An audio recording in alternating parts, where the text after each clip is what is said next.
Hello, my friends, agus FAILTE. Hello and welcome. I'm so glad you're here.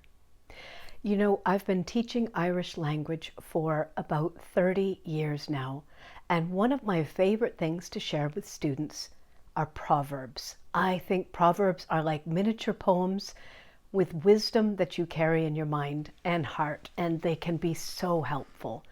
Today, I want to share with you a proverb that I'd like to tweak, that I think needs to be adjusted in order to give us the goodness that it can give us. So I'll tell you all about that in a moment. First, let me just say my name is Kate Chadbourne, and I'm a poet and a storyteller and a teacher of Irish language and folklore, and a teacher of music and singing and writing. And this channel is all about poetry, Irish folklore and language, creativity, inspiration, learning, beauty, and joy. In a nutshell, all my favorite things. And I think if you're here in this little corner of the YouTube world, those are your things too. So I'm glad you're here. So let me tell you the proverb and then we can talk it over. Here it is. Trí ní nach féidir a bhúineadh. Trí ní nach féidir a bhúineadh. Guth, féile, agus filíocht. One more time. Trí ní nach féidir a bhúineadh. Guth, féile, agus filíocht. Three things that can't be taught. Voice, as in singing voice, guth. Féile, generosity. Agus filíocht, poetry. Interesting, isn't it? So right off the bat, I want to say, of course, I understand the spirit of this proverb. And yes, there are people who come out of the egg singing beautifully. Yes. And there are people who seem to walk through the world in effortless grace and generosity. Yes. And there are people who seem to have this innate, beautiful way with words right from the get-go. Yes. However, I am a teacher. And I believe with all of my heart that we can learn singing. I believe we can learn generosity.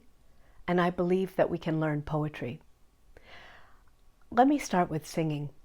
You know, to say that someone sings, that encompasses many discrete skills, right? It's number one, the ability to match a pitch, right? To carry a tune and to reproduce a melody. Most people have some ability to do that. I have found, and even people who perhaps don't have great natural pitch, they might need to tweak their natural pitch. Over time, with encouragement, that the small nerve in the ear which handles pitch can be trained.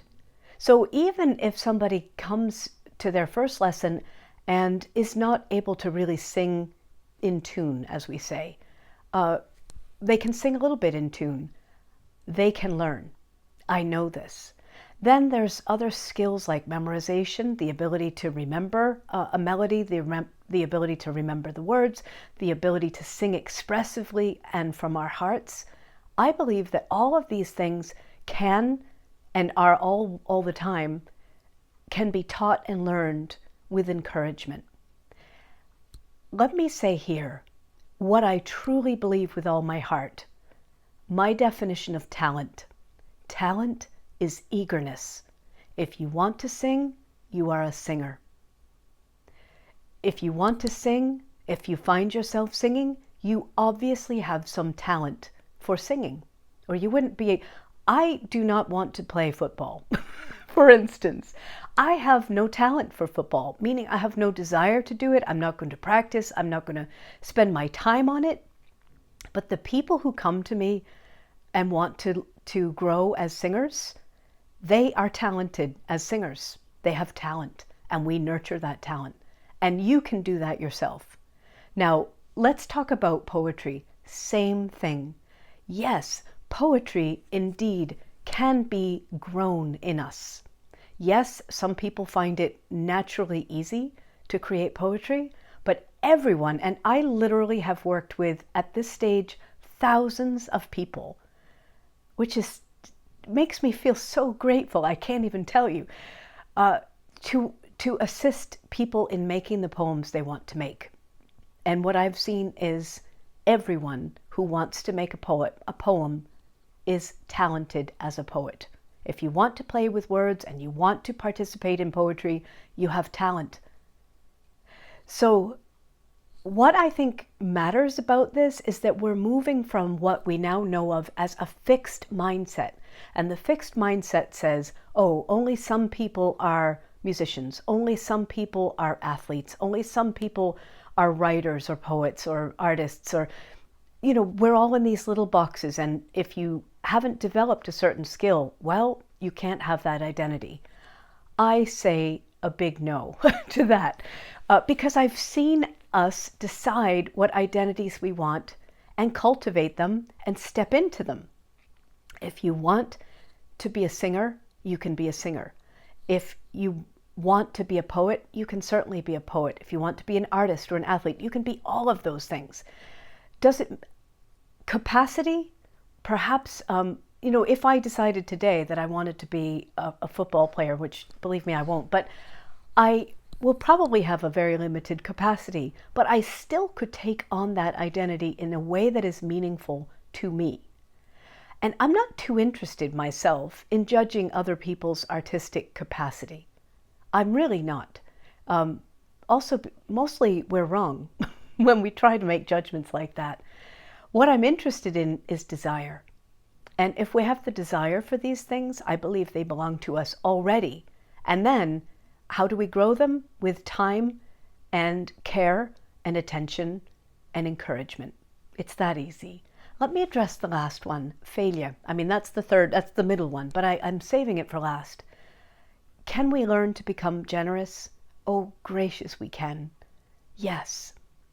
I feel like in my own life, I have learned some of my finest feelings by observing other people.